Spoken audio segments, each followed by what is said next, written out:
Now, as many of you know, this is Gordon's last week on North West Tonight. And over the years, I know, because you've been telling me about it, you've interviewed 8 Prime Ministers in your career, haven't you? And not boring you, No, you're not boring, I know lots of anecdotes, though. But we did think that, actually, tonight it would be a real treat if you heard some of them too. So, I've been taking a bit of a trip down memory lane, remembering the interviews, what went well, who got angry.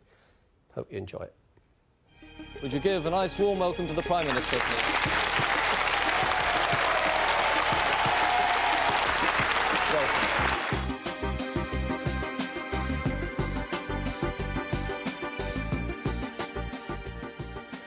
Well, my first Prime Minister was Edward Heath, way back in 1972, and it was well and truly in at the deep end. I was interviewing him about the Northern Ireland Troubles when he got highly agitated by my use of the word loyalists and launched into a bitter outburst that made all the headlines in the papers and on TV news the next day. Using this word loyalist, I don't know whether you have any idea how much offence it gives to the rest of the United Kingdom to hear people who are prepared to say they will not work the institutions, they will not abide by the law which is passed by Westminster, that they will wreck this or wreck that.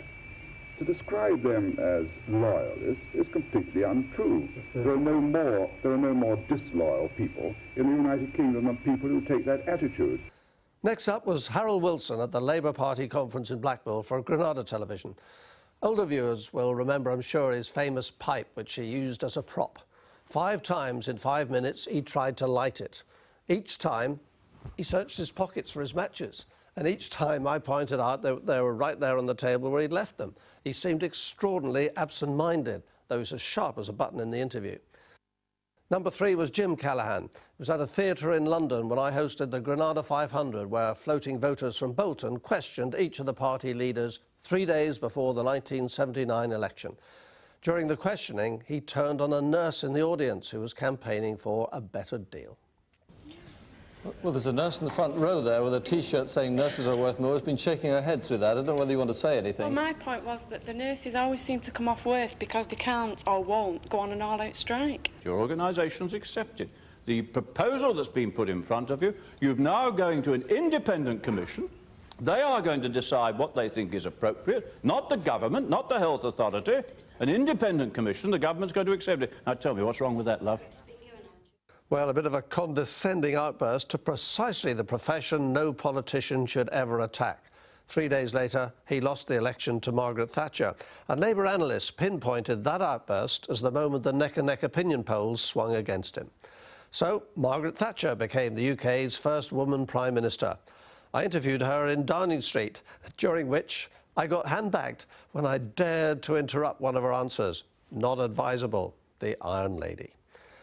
My 5th Prime Minister was John Major. I interviewed him for North West Tonight at Cheshire Oaks a week before he lost the election to Tony Blair. Nice, Mr Major? Well, not to me, he wasn't.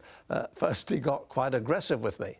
OK, do you think it would help to create more jobs in the north, northwest, northeast, anywhere else, to put more costs on employers, or do you think they'd be less likely to employ? Well, what do you think? I think you think that they'd be less likely to employ. I'm not here to be interviewed, with respect, Prime Minister. Well, I'm here to ask you the questions, and I'd like to take you on to health, because our time is fairly limited. Because this argument's not going too well for you. Then, when he got up to leave, he accused me of being a paid-up member of the Labour Party and a friend of Peter Mandelson, neither of which I am, and his wife Norma had tutted at me throughout the interview. I interviewed number 6, Tony Blair, on the North West Tonight sofa. I never felt I really connected with him, but he was reasonably friendly and coped very comfortably with the interview. Now, it might surprise you to hear that my favourite was number 7, Gordon Brown. Why? Because I got the call to interview him for North West Tonight on the 7 o'clock train out of London. So I had to travel down to London the night before, missing a vital Champions League match. Not pleased.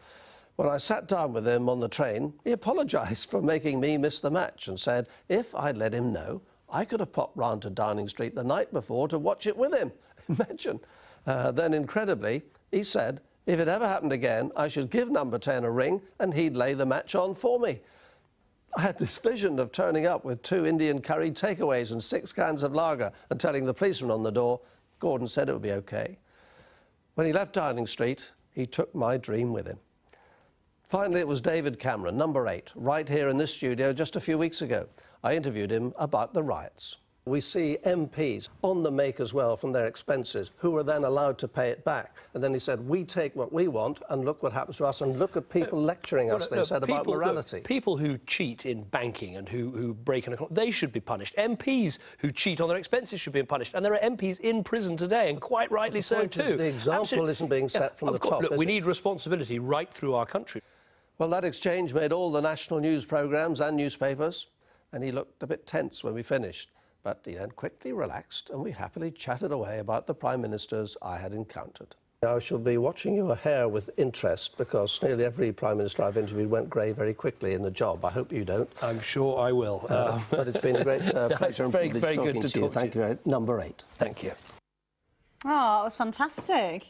Oh, I think you're a bit of a jinx, though. They all seem to lose their jobs after you've interviewed them. Well, we'll see, but I don't suppose I'll get to number 9. Oh, you never know. Well, you never know. Not on this programme. On your radio show, Radio Lancashire. Yeah, absolutely. Hey, and Radio Manchester. Come back.